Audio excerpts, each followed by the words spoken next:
Hi guys. So ఈరోజు 9th మే యొక్క current affairs discuss చేయబోతున్నాం అనమాట. The first question is regarding United nation trust fund for counter terrorism. So ఇది ఎందుకు న్యూస్లోకి వచ్చింది? సో మనం $5 lakh ఇండియా డొనేట్ చేసింది అనమాట United nations fund for counter terrorism. ఇది 2009లో స్టార్ట్ చేసిన ఫండ్ అనమాట.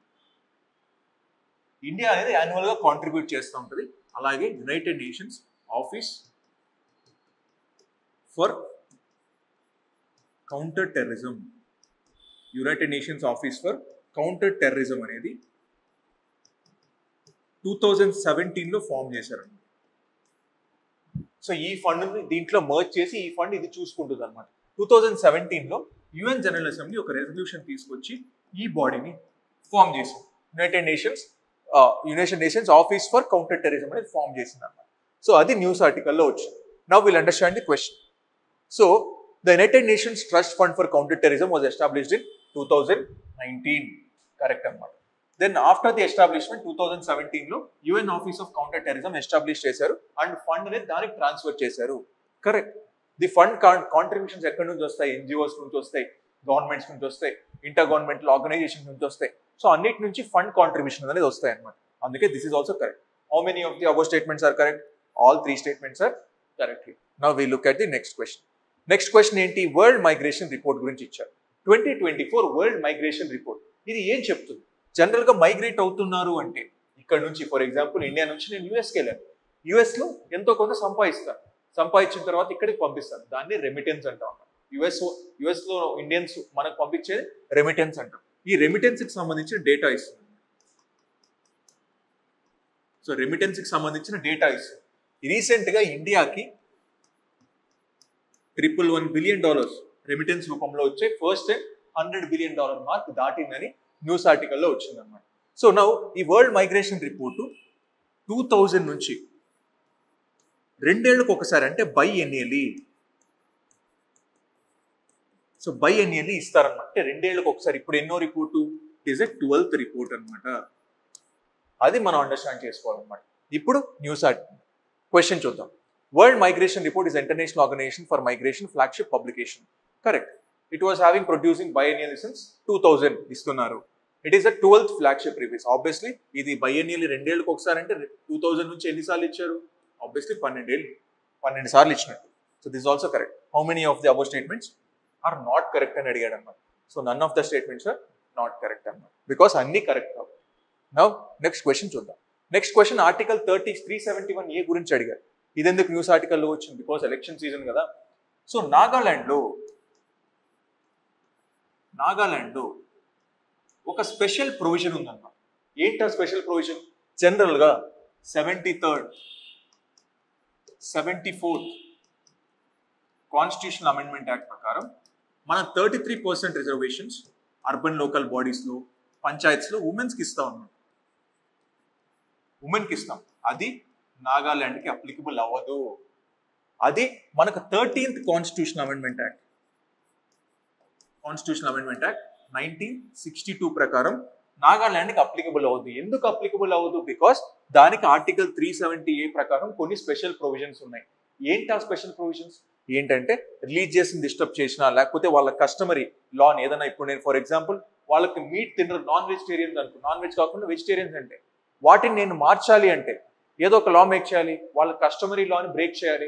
అటువంటి వాటప్పుడు అలాగే administration of civil and criminal justice, ownership and transfer of land resources, ఇవి 4 పార్లమెంట్ ఏదైనా లా మేక్ చేస్తే కంపల్సరీ నాగాలాండ్ లెజిస్లేటివ్ అసెంబ్లీ యొక్క పర్మిషన్ తీసుకోవాలి. అది కన్ఫర్మ్ చేస్తేనే ఈ లా అనేది యాక్టివ్లోకి వస్తుంది. సో ఈ లా అనేది యాక్టివ్లోకి రాలేదన్నమాట. బికాస్ వాళ్ళ కస్టమరీ లా ప్రకారం ఉమెన్ని అలో చేయరనమాట. అర్బన్ లోకల్ బాడీస్లో కానీ ఎలక్షన్స్లో అలో చేయరు. అందుకే it is against their customs. కాబట్టి దానికి కొన్ని స్పెషల్ ప్రొవిజన్స్ ఇవ్వడం జరిగింది అనమాట. కొన్ని ట్రైబ్స్కి ఆ కస్టమ్స్ ఉంటాయన్నమాట. సో ఇప్పుడు క్వశ్చన్ చూద్దాం. The constitution 13th Amendment Act 1962 inserted Article 3. Correct. Under the article, no act of the Parliament in respect of ownership and transfer of land and its resources apply to the state of Manipur. మణిపూర్కి సంబంధించా, నాగాలాండ్కి సంబంధించి, unless the legislative assembly of Manipur by resolution so decides. So అది నాగాలాండ్కి అవుతుంది అన్నమాట. How many of the above statements are correct అని అడిగాడు అన్నమాట. Only one statement correct అవుతుంది అనమాట. ఇప్పుడు నెక్స్ట్ క్వశ్చన్ చూద్దాం. నెక్స్ట్ క్వశ్చన్ ప్రధాన్ మంత్రి ఉజ్వల యోజన గురించి అడిగారు. ప్రధాన మంత్రి ఉజ్వల యోజన ఎప్పుడు లాంచ్ చేశారు? 2016లో లాంచ్ చేశారు. దాని యొక్క మెయిన్ ఏంటి? 8 crore LPG connections to rural house holds by 2020 March 2020 లోపు ఇది చేయాలని టార్గెట్ పెట్టుకున్నారనమాట. కానీ ఇదేంటి, ఏ మినిస్ట్రీ కింద వస్తుంది? Ministry of petroleum and natural gas కింద వస్తుంది అనమాట ఈ స్కీమ్. ఇది అచీవ్ చేసాం సెప్టెంబర్ 2019 లోపే. మనకు మహారాష్ట్రలో లాస్ట్ 8 crore సిలిండర్ అనేది ఇచ్చారనమాట. సో సెప్టెంబర్ 2000 అంటే 6 months ముందే అచీవ్ చేసాం. అందుకే మనం ఉజ్వల 2.0 అని తీసుకొచ్చాం.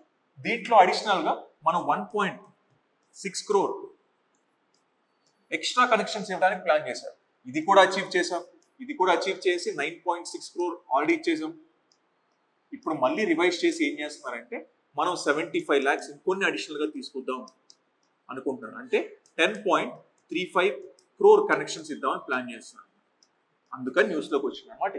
ఇప్పుడు అండర్స్టాండ్ అయిందా? సో ఇప్పుడు క్వశ్చన్ చూద్దాం. క్వశ్చన్ చూస్తే ministry of petroleum and natural gas introduce the Pradhan Mantri Ujjwala Yojana 2014లో launch చేశారా? 16లో లాంచ్ చేశారు. సో దిస్ ఇస్ రాంగ్ అనమాట. It is a flagship scheme with an objective to make clean cooking fuel such as LPG available to rural and deprived households. Correct. The target of giving 8 crore by the March 2020 was released 6 months before the target itself. Correct. September lone achieve chesam 2019 lo. How many of the above statements are correct annaru? Only 2 statements are correct. Ippudu next question chuddam. Next question Rabindranath Tagore gurinchi question andi. Endukante news article ochindi Rabindranath Tagore gurinchi. Enduku May 8th ochindi. So ఈయన యొక్క birth date అన్నమాట. అందుకని news ఆర్టికల్లోకి వచ్చింది. ఇప్పుడు చూద్దాం. రవీంద్రనాథ్ ఠాగూర్ 1861లో పుట్టారు.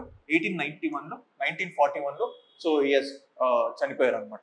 So ఇప్పుడు first time ఈయనకి 1913లో కన్నా ముందు 1901లో శాంతి నికేతన్ స్టార్ట్ చేశారు అన్నమాట. శాంతి నికేతన్ స్టార్ట్ చేశారు. దెన్ దీంట్లో కూడా వరల్డ్ యూనివర్సిటీ స్టార్ట్ చేశారు. World university in Shanti Niketan 1912లో స్టార్ట్ చేశారు. 1913లో ఆయనకు నోబెల్ ప్రైజ్ వచ్చింది. అలాగే 1915లో ఆయనకు బ్రిటిష్ గవర్నమెంట్ నైట్వుడ్ ఇచ్చింది.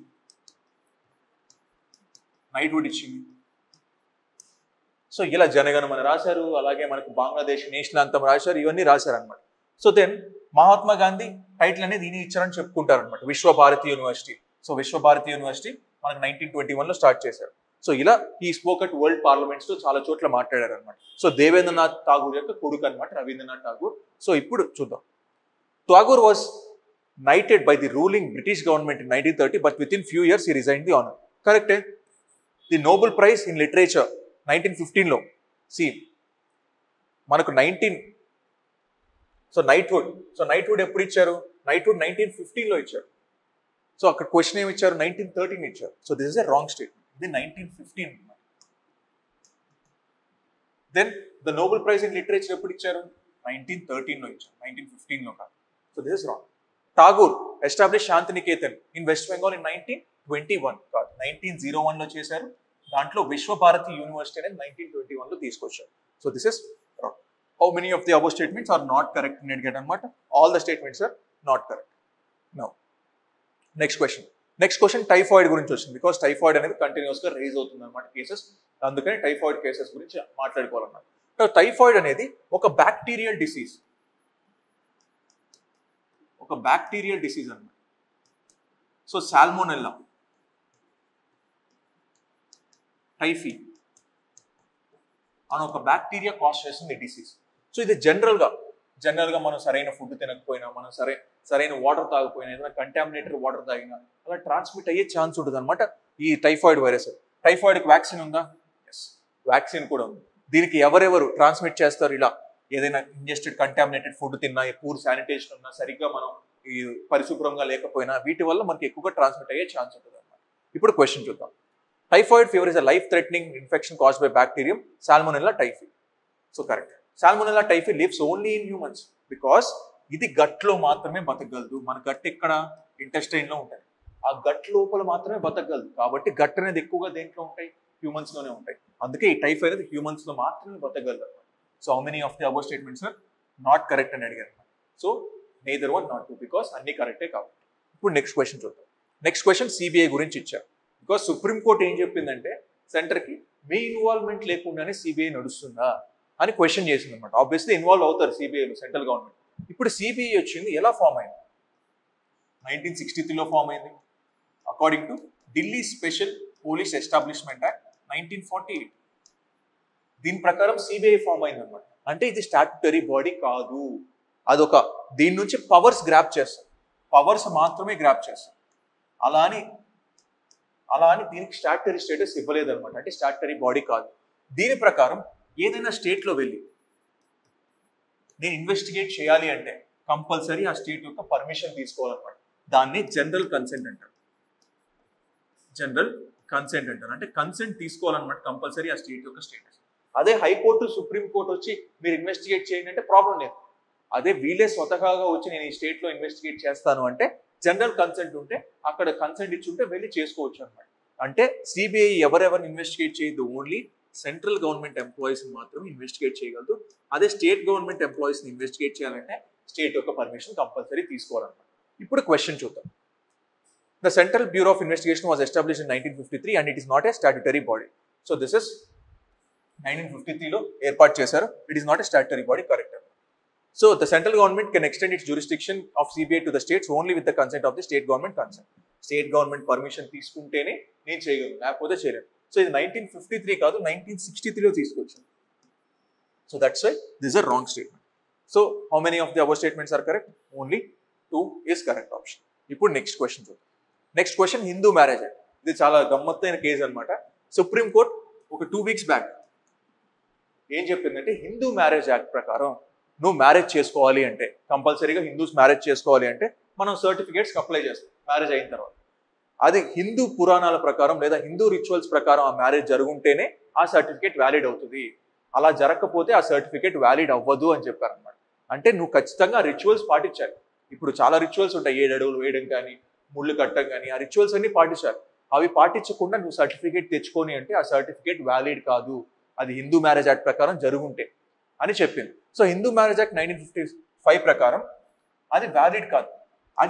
అదే నువ్వు కొన్నిసార్లు రిజిస్టర్డ్ మ్యారేజ్ చేసుకుంటారు, అక్కడ రిచువల్స్ ఉండవుగా. రిజిస్టర్డ్ మ్యారేజెస్కి వీటికి రిచువల్స్ ఉండవు ఆబ్వియస్లీ. అటువంటివి ఏ యాక్ట్ ప్రకారం తీసుకురావాలంటే స్పెషల్ మ్యారేజెస్ యాక్ట్ అని ఒక యాక్ట్ ఉంది. ఆ యాక్ట్లోకి తీసుకురండి, కానీ హిందూ మ్యారేజ్ యాక్ట్లోకి తీసుకురావద్దని సుప్రీంకోర్టు చెప్పింది. హిందూ మ్యారేజ్ యాక్ట్లో కంపల్సరీ తీసుకురావాలి ఆ సర్టిఫికేట్ అనుకుంటే ఆ రిచువల్స్ పాటిస్తే తీసుకురండి, రిచువల్స్ పాటించకపోతే అది వ్యాలిడ్ కాదు సర్టిఫికేట్ అని చెప్పింది అనమాట సుప్రీంకోర్టు. ఇప్పుడు క్వశ్చన్ చూద్దాం. Hindu marriage act does not accommodate the solemnization of wedding by marriage register. Yes, so register marriage అనేది ఇది చూపించారు. స్పెషల్ మ్యారేజెస్ యాక్ట్ ఉంటుంది అనమాట. Under the act the Hindu marriages may be solemnized in accordance with the customary rites and ceremony such as saptapadi. అంటే ఆ rights follow అయితేనే, ఆ సప్తపది అంటే 7 అడుగులు వేయడం, ఇటువంటి రిచువల్స్ అన్ని ఫాలో అయితేనే హిందూ మ్యారేజ్ యాక్ట్ లోకి వస్తుంది అంటే yes. How many of the above are correct? A, both the correct and both are the correct explanation. ఇప్పుడు చూద్దాం నెక్స్ట్ క్వశ్చన్. నెక్స్ట్ క్వశ్చన్ వచ్చిందే, ఇది కూడా డిఫరెంట్ కేసు అనమాట. వియత్నాం వచ్చిందే, యుఎస్ని అడిగింది అనమాట దట్ మాకు నాన్ మార్కెట్ ఎకానమీ స్టేటస్ ఇచ్చారు, నాన్ మార్కెట్ ఎకానమీ స్టేటస్ ఇచ్చారు, దాన్ని కన్వర్ట్ చేసి మార్కెట్ ఎకానమీ స్టేటస్ ఇవ్వండి, మార్కెట్ ఎకానమీ స్టేటస్ ఇవ్వండి అని యుఎస్ని అడిగింది అనమాట వియత్నాం. అసలు market economy non market economy అని ఎలా డిసైడ్ చేస్తారు? యుఎస్కి ఎవరైనా సపోర్ట్ చేస్తే దానికి మార్కెట్ ఎకానమీ స్టేటస్ ఇస్తారు. ఎవరైతే యుఎస్ డాలర్ని కానీ ఏదైనా సపోర్ట్ చేయని విషయాల్లో ఉంటే దానికి నాన్ మార్కెట్ ఎకానమీ స్టేటస్ ఇస్తుంది. ఇప్పుడు ఇండియాకి ఏమి ఇచ్చింది? మార్కెట్ ఎకానమీ స్టేటస్ ఇచ్చింది. కొన్ని కంట్రీస్కి ఎలా ఇస్తుంది? అవి సపోర్ట్ చేయకపోతే నాన్ మార్కెట్ ఎకానమీ స్టేటస్ ఇస్తుంది. సో అలా డిఫరెంట్గా స్టేటస్ ఇస్తుంది అనమాట. అది ఏ విధంగా స్టేటస్ ఇస్తుందని కొన్ని కండిషన్స్ ఉంటాయి. ఫర్ ఎగ్జాంపుల్, ఈ ఫారెన్ కంట్రీలో నా currency convertible. For example dollar నుంచి రూపీకి ఈజీగా కన్వర్ట్ చేయొచ్చు, రూపీ నుంచి డాలర్ ఈజీగా కన్వర్ట్ చేయొచ్చు. అలా కన్వర్టబిలిటీ కానీ ఫ్రీగా ఉంటే అప్పుడు నేను మార్కెట్ ఎకానమీ స్టేటస్ ఇస్తాను. Correct. The extent to which wage rates. ఇప్పుడు ఫర్ ఎగ్జాంపుల్ లేబర్ ఉన్నారు, ఇప్పుడు ఫర్ ఎగ్జాంపుల్ యుఎస్ వాళ్ళు వచ్చి ఇక్కడ వర్క్ చేస్తారు, వాళ్ళకి ప్రాపర్ వేజ్ రేట్స్ ఉండాలి, ప్రాపర్ ఇన్కమ్ ఉండాలి. ఇన్కమ్ లేకుండా ఉంటే అది కూడా నాన్ మార్కెట్ ఎకానమీ స్టేటస్కి ఇచ్చే ఛాన్స్ ఉంటుంది. Then government ownership. ఇప్పుడు గవర్నమెంటే మొత్తం ల్యాండ్స్ ఓనర్షిప్ ఉండాల్సిన పని. ప్రైవేట్ సెక్టర్ కూడా ఓన్ చేసుకోవచ్చు. అంటే గవర్నమెంట్ ఓనర్షిప్ ఎంత తక్కువ ఉంటే అంత బెటర్ అన్నట్టు, అప్పుడు హెల్ప్ చేస్తుంది అనమాట. Then the extent of government control over the allocation of resources and over the price and output decisions of enterprises. So ఇటువంటి ఈ 4 కండిషన్స్ చూసి ఓకే ఇవన్నీ సాటిస్ఫై అవుతున్నాయి అంటే నేను మార్కెట్ ఎకానమీ స్టేటస్ ఇస్తాను. ఇవన్నీ నాకు అనుకూలంగా ఇవ్వట్లేదు అంటే US non market economy status ఇస్తాను. ఇవి WTO రూల్స్ ప్రకారం ఉంటాయా లేవా, ఇది డిఫైన్ చేసిందా లేదా అంటే డిఫైన్ చేయలేదు WTO. అది market economy non market economy అని వరల్డ్ ట్రేడ్ ఆర్గనైజేషన్ డిసైడ్ చేయాలి. కంట్రీ స్పెసిఫిక్గా డొమెస్టిక్గా మనమే డిసైడ్ చేసుకోవాలి ఏం చేయాలి, అది మార్కెట్ ఎకానమీ ఇవ్వాలా నాన్ మార్కెట్ ఎకానమీ ఇవ్వాలా. సో ఈ 4 కండిషన్స్ యుఎస్ చూస్తుంది అనమాట మేజర్గా. సో అందుకే ఆల్ 4 ఆర్ కరెక్ట్ అనమాట. ఇప్పుడు నెక్స్ట్ క్వశ్చన్ చూద్దాం. లాస్ట్ క్వశ్చన్ వచ్చింది 16th ఫినాన్స్ కమిషన్ గురించి ఇచ్చారు. 16th ఫినాన్స్ కమిషన్ చైర్మన్ ఎవరు? అరవింద్ పనగరి గారు. సో 16th ఫినాన్స్ కమిషన్, అసలు ఫినాన్స్ కమిషన్ ఎలా ఫామ్ చేస్తారు? ఆర్టికల్ 280 ప్రకారం ఫినాన్స్ కమిషన్ అనేది ఫామ్ చేస్తారు అన్నమాట. సో ఆర్టికల్ 280 ప్రకారం ఫినాన్స్ కమిషన్ చాలా రోల్స్ రెస్పాన్సిబిలిటీస్ ఉంటాయి. అంటే ఇప్పుడు నాకు సెంటర్ నుంచి స్టేట్స్ డెవల్యూషన్ జరగాలన్నా, లేదా గ్రాంట్స్ ఇన్ ఎయిడ్ ఇవ్వాలన్నా, లేదా స్టేట్స్ నుంచి లోకల్ బాడీస్కి డెవల్యూషన్ జరగాలన్నా, వీటన్నిటికీ రికమెండేషన్స్ ఇవి ఇస్తుంది అనమాట ప్రెసిడెంట్ అపాయింట్ చేస్తారు, ప్రెసిడెంట్కి రికమెండేషన్ ఇస్తుంది అనమాట 16th ఏ ఫినాన్స్ కమిషన్ అయినా. 16th ఫినాన్స్ కమిషన్ టైం అనేది 2026 నుంచి స్టార్ట్ అవుతుంది. 1st April 2026 నుంచి స్టార్ట్ అవుతుంది. 5 years వరకు వ్యాలిడ్గా ఉంటాయి దాని యొక్క రికమెండేషన్స్. సో ఇప్పుడు న్యూస్ ఆర్టికల్ చూద్దాం. Under the Constitution, one of the main responsibilities of the Finance Commission is to recommending measures needed to augment consolidated fund of state to supplement the resources of panchayat and municipalities in the state on the basis of recommendations made by the Finance Commission of the state. Correct. అంటే ఇప్పుడు state వచ్చి పంచాయత్స్కి funds ఇవ్వాలి, అది ఇది recommend చేస్తుందని చెప్పారు సింపుల్గా. Then the above function was amended added according to the 73rd, because 73rd 74th లేనప్పుడు మనకు అసలు పంచాయత్సే లేవు కదా, కంపల్సరీ లేవు కదా కాన్స్టిట్యూషన్. అందుకే దీని ప్రకారమే యాడ్ చేశారనమాట ఆ యొక్క function. How many of the above statements are correct? Both are correct and this is the correct explanation for the statement 1. So these are the question for today. We'll meet again guys. See you.